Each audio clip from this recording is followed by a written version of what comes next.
নমস্কার, আশা করি সবাই ভালো আছেন। বর্ষা পড়েই গেছে, তাই বর্ষা মানেই ইলিশ, তাই ইলিশের একটা নতুন পদ নিয়ে চলে এলাম। থাম্বনেল দেখে বুঝেই গেছেন পদটি হলো ইলিশ ভাপা। কী কী উপকরণ লাগবে চলুন দেখে নিই। সর্ষে, পোস্ত, কাঁচা লঙ্কা, নুন আর সর্ষের তেল। সর্ষে আর পোস্ত মিক্সিতে ভালো করে পিষে নেব। চলুন তাহলে সর্ষে পোস্ত ভালো করে 2 মিনিট মিক্সিতে পিষে নিই, একটা ভালো পেস্ট তৈরি করে নিই।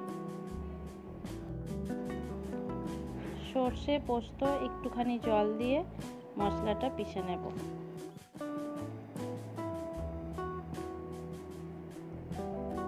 মশলা বাটা হয়ে গেছে, এবার মাছের মধ্যে মশলাটা ভালো করে মাখিয়ে নেব।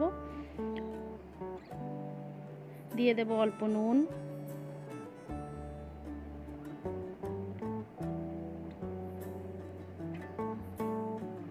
একটুখানি হলুদ,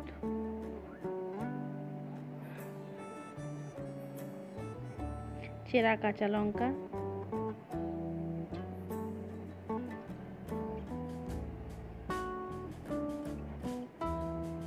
আর পরিমাণ মতো সর্ষের তেল।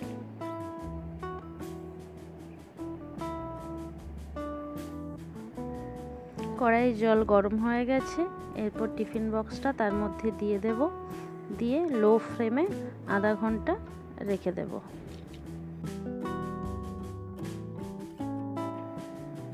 চলুন আধা ঘন্টা হয়ে গেছে, এরপর আমি টিফিন বক্সটা খুলে নেব।